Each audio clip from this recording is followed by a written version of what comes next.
Hola, ¿cómo estamos? Pues vamos a hablar ahora de uno de los personajes que hemos estado nombrando en la Revolución de Francia. Ese personaje que va a ser la formación de una de las quintas naciones de Europa. Estamos hablando de Charles de Gaulle.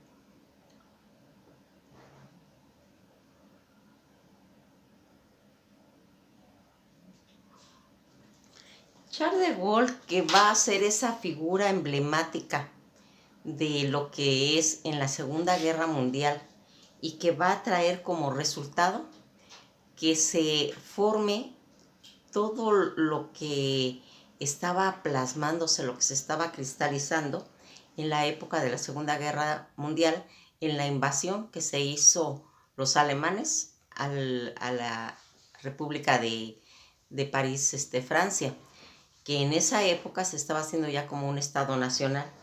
Charles André Joseph Marie de Gaulle va a nacer el 22 de noviembre de 1890.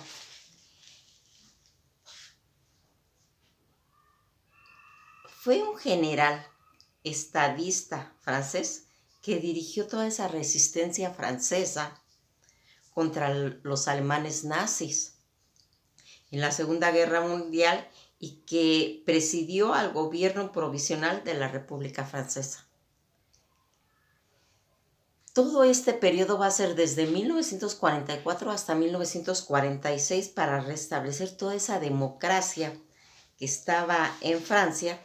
Fue una de las figuras predominantes en la Francia durante la Guerra Fría, porque esto se va a prolongar toda esa situación que no estaba todavía bien definida en Francia y que va a ser hasta la Segunda Guerra Mundial y la Guerra Fría, además de ser ese protector de la reconciliación tanto franco como alemana, porque recordarán que después ellos se van a juntar, van a hacer un pacto de lo que es del carbón y el acero, y aquí tiene esta situación de Gaulle. Una de las figuras más influyentes en la historia del proceso de la construcción de la Unión Europea, como ya lo habíamos comentado.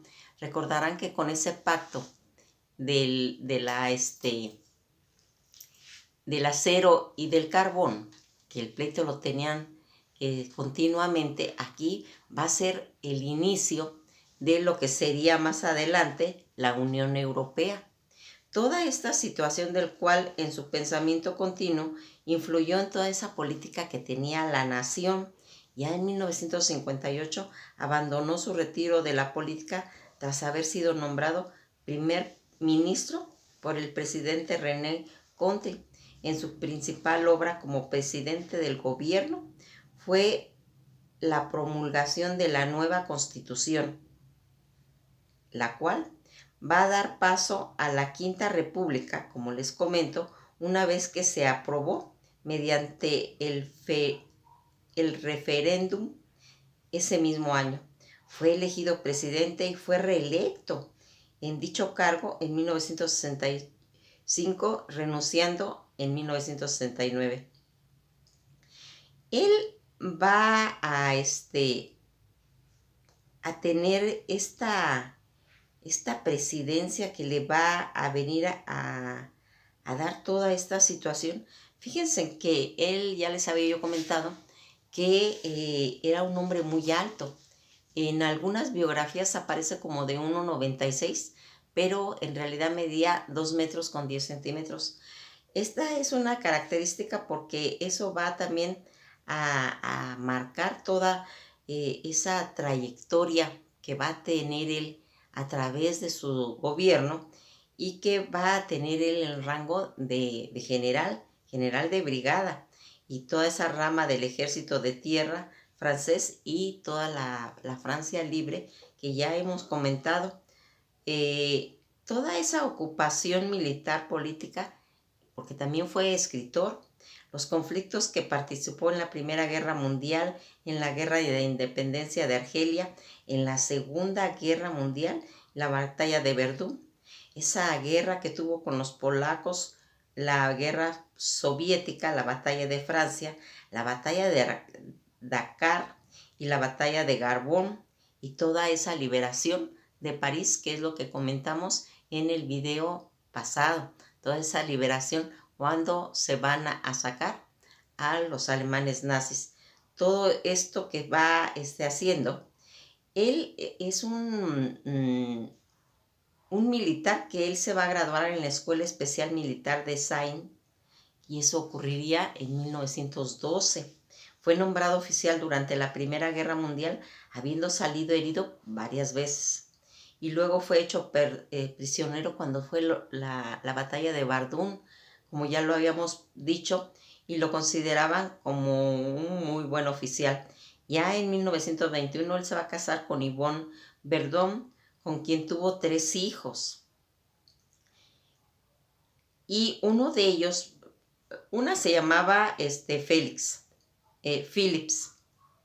la otra Elizabeth y la otra Ana. Ana era una niña que había presentado un síndrome de Down, que estuvo desde 1928 esta niña, y va a morir en 1948 durante ese periodo que hubo entre guerras. Ejerció diversos cargos militares, en particular el de secretario del Consejo de la Defensa Nacional, que ocurrió en 1937. En 1940, bajo el mandato del mariscal Philipp Petain, durante toda esa invasión alemana en el mayo de 1940, va a dirigir una división en brigada y contraatacó a los invasores. Posteriormente va a ser nombrado como secretario de guerra. Todo este periodo, al caer el gobierno de Paul Reynaud, va a establecer un régimen en Petain. En su antiguo jefe lo va a apoyar en la colaboración nazi. Pierre Laval constató que era una nueva autoridad y que continuaría la guerra contra el Tercer Reich, y en lo que va a ser más adelante, contrario a todo lo que él había planeado, toda esa rendición francesa, en lugar de luchar, que como vimos, tuvo esa proyección en Argelia al negarse a aceptar el amnisticio de su gobierno con los alemanes. De ahí Gaulle va a exhortar a toda esa población francesa a la resistencia de la ocupación y a la continua lucha, llamado, que se hizo el 18 de junio desde Londres. ¿Se acuerdan que él se va a Londres y que por medio del radio va a hacer toda esa convocatoria a su pueblo para hacer el llamamiento el 18 de junio desde Londres, para haber abandonado su país el día 16 de junio de 1940? Ahí va a asumir todo ese mando que tiene en la Francia libre o Francia combatiente, que recordarán que es la que hace la resistencia. Durante todos esos años escribió su libro L'Appel, que dice que fue entre 1940 al 42, donde va a exponer su versión de la guerra, la enorme tragedia de la ocupación, el espíritu derrotista que se tuvo, la entrega al enemigo, el llamamiento a no claudicar desde Londres. Todo eso lo hizo. La Organización de Francia Libre, que era la resistencia, la lucha por la dignidad de esta defensa en toda Francia, y todas esas aportaciones que los franceses prestaron a los aliados mediante la organización de fuerzas armadas que participaron en combates decisivos desde su lugar. Dirigió todo un gobierno de exilio durante el tiempo que estuvo en Londres. Así fue como las Fuerzas Armadas, de las cuales estaba toda esa potencia que se formó como un eje, a pesar de las frías relaciones que poseía en el Reino Unido, especialmente en los Estados Unidos, que va a ir emergiendo como un líder indiscutible de toda esa resistencia francesa, y se va a convertir en el jefe de gobierno, porque recuerden que él no tenía apoyo de Estados Unidos, no tenía apoyo de las naciones el que le va a dar ese apoyo es su propia gente, su propio país, y lo va a reconocer como ese jefe de gobierno. Toda ese jefe de gobierno provisional que se va a hacer en toda la República Francesa y que va a ser en junio de 1944. Siendo ya él el gobierno interno que él ya estaba manejando en Francia después de la liberación de los alemanes, ese mismo año, en 1944, De Gaulle va a introducir una política económica dirigista, la cual implica todo el control de la sustancia conducida por el Estado, tanto sobre la economía capitalista y las consecuencias de todo esto, que fueron más de 30 años de crecimiento económico sin precedentes en la historia de Francia, por lo cual dicho periodo, desde 1944 hasta 1974, denominado como los 30 años gloriosos que va a tener Francia. Pues fíjense en que todo esto que vamos viendo, que se va marcando en todos estos logros que se va haciendo, vamos a ir viendo cómo aquí va a terminar la guerra pese a todas las molestias que se hicieron, con todos los contratiempos, con todos esos franceses técnicos nacidos en Argelia, porque recordarán que cuando se van, se va a empezar a juzgar qué se va a hacer con esa gente que estuvo aliada con los nazis y que ellos son los que se tuvieron que ir a Argelia, y toda esa independencia que va a ir haciendo progresivamente más adelante todas esas colonias francesas. Ya cuando llegamos a la Guerra Fría, De Gaulle va a iniciar una política, pero en cuestión de grandeza, afirmando que Francia, como un potencial principal, no debería depender de otros países, ni de Estados Unidos, para su seguridad nacional y prosperidad.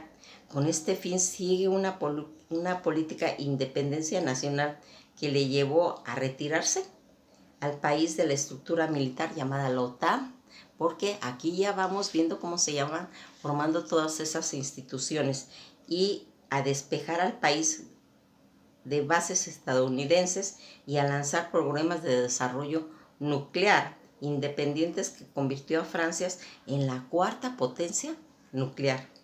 Tanto restauró las relaciones franco-alemanas para crear ese contrapeso europeo entre la esfera de las influencias angloamericanas y soviéticas, mediante la firma de ese tratado del Liceo, que se originó el día 22 de enero de 1963. Sin embargo, opuso a cualquier desarrollo de Europa supranacional, favoreciendo una Europa soberana, y De Gaulle va a criticar abiertamente la intervención de Estados Unidos en Vietnam. Él nunca estuvo de acuerdo con esa situación, y el privilegio exorbitante que se alcanzó el dólar estadounidense en los últimos años, su apoyo al lema Vive Luxembourg libre, y sus dos vetos a la entrada al Reino Unido en la Comunidad Económica Europea.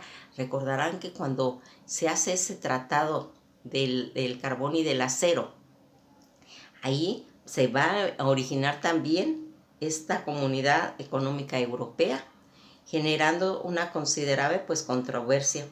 Pese de haber sido reelegido presidente en 1965, su permanencia en el puesto se vio en crisis por las protestas generalizadas de los estudiantes y trabajadores del mayo del 68. No obstante, logró liberar dicha crisis, y el mismo año consiguió ganar las elecciones legislativas con una considerable mayoría, en tanto en la Asamblea Nacional. Sorpresivamente, De Gaulle va a renunciar en 1969, después de perder el referéndum en el que propuso una mayor descentralización. Él va a morir un año después en su residencia en Colombey, dejando su memoria presidencial sin terminar.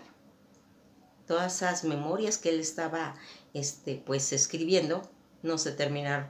Muchos partidos figuraron políticamente en políticas francesas. Reclamó un legado denominado gaullista, siendo muchas de las calles y monumentos de Francia las que están dedicadas a su memoria. Fíjense cómo vamos a ir viendo que a través de la historia de un país se va haciendo que vayamos conociendo un poquito más de lo que significan los países. Aquí, por ejemplo, nos vamos a dar cuenta que cuando leemos un poquito de la historia de cada país, se va sacando algo nuevo. Y aquí queda marcado cuando uno de los monarcas más importantes de Francia va a ser Luis XIV, el Rey Sol, el que va a dejar una huella porque entre todas sus cosas que hace Luis XIV va a ser los palacios, el Palacio de Versalles, uno de ellos. Y otro de los datos importantes sobre el país, pues lo encontramos como en el nombre de Luisiana, que es un condado que se encuentra en Nueva Orleans y que quiere decir la tierra de Luis, que eso va a ocurrir en 1682 y en 1763, toda esa fundación de este condado, que más adelante pues vamos a estudiar más claro. Todas las cosas curiosas que se van dando, como esa montaña que es una de las montañas más altas de Europa, que es Mont Blanc, que va a tener una altura de 4.810 metros de altura, pero que va a tener una característica, va a estar en la frontera de Francia y de Italia, por lo cual en el nombre de Italia se va a llamar Monte Bianco. Todas estas cosas que van haciendo, vamos recordando la valía de una nación. Y una de las cosas, entre tantas que tiene, como lo tienen todas las historias de todos los lugares, todas las naciones, serían pues algunos de los inventos que podremos mencionar, como el invento de la escritura para aprender a leer y escribir de los ciegos, el invento de Braille, que va a ser un invento francés, así como la primera película cinematográfica de los célebres hermanos Lumière, que son otra de las aportaciones. También un dato pues curioso que se puede hacer es que cuando Víctor Hugo hace el jorobado de Notre Dame, pues en realidad es un personaje ficticio y que él se va a inspirar en el escultor de la catedral que lo hizo porque él tenía pues una protuberancia, tenía una joroba, y de ahí va a ser porque lo vamos a ver que es un personaje ficticio de las novelas de Víctor Hugo. Aquí vamos viendo cómo todas estas situaciones que se van dando, porque ¿se acuerdan cuando les comentaba yo que cuando va a terminar toda esa liberación de Francia, de París, cuando sacan a los alemanes y que hay una orden de que se vuele París y que Roll Nording va a convencer a Dietrich von Scholten para que desobedezca las órdenes? Ya les había comentado que hay una película que habla de este tema que se llama Art de París. Todas estas situaciones que vamos viendo a través de los hechos y las curiosidades que hay acerca de un país, podríamos hablar también de la alimentación. Y aquí vemos que dicen que más de 30.000 toneladas de caracoles se consumen en Francia, llamados escarlot, y que los preparan tanto con ajo como perejil, porque los franceses aman el queso, así como los italianos, y que vamos a ir viendo toda esa situación. Una de las características que tiene el champán, por ejemplo, dicen que la etiqueta únicamente puede decir champán cuando ha sido producido, cultivado en champán, porque si no, no puede llevar ese nombre. Lo agarrarían en otras imitaciones, se puede decir, perdiendo su glamour, pero ya sería como un vino espumoso o claro, quedando claro que esa situación es porque no se hizo en Francia. Aquí vamos a ir viendo pues esas frases célebres que tiene Charles de Gaulle, donde él reflexionaba y decía que que hay que esperar la tarde para ver el esplendor de lo que fue todo un día, refiriéndose que no se puede juzgar a la ligera y que se puede ver una vida si ha sido exitosa, pero hasta cuando llega su muerte. Toda esta situación y Charles de Gaulle siendo ese creador de la Quinta República. Otro hecho notorio que les quiero marcar aquí es que el aeropuerto de París, Francia, se llama Charles de Gaulle. Aquí vamos a ir viendo cómo están vinculados. Francia es considerado como uno de los países más grandes de Europa porque tiene entre 80 porque es visitado, perdón aquí la confusión, porque es visitado en el 2020, dijeron que llegaron entre 80 y 90 millones de visitantes. Su largo que tiene Francia es de 6.431 kilómetros cuadrados, que por eso se considera como uno de los más extensos. Y una de las situaciones es que hay una palabra francesa que tiene todas las vocales y que es oiseau, que quiere decir pájaro. Pues esto ha sido todo por hoy. Dimos pues algunas cosas pues curiosas del país de Francia, aunados a la biografía de Charles de Gaulle, como considerándolo como uno de los grandes generales, formador de la Quinta República, haciendo toda esa estrategia, toda esa red para poder sacar a los alemanes cuando se hizo la invasión. Que pasen una buena tarde y esto ha sido todo por hoy.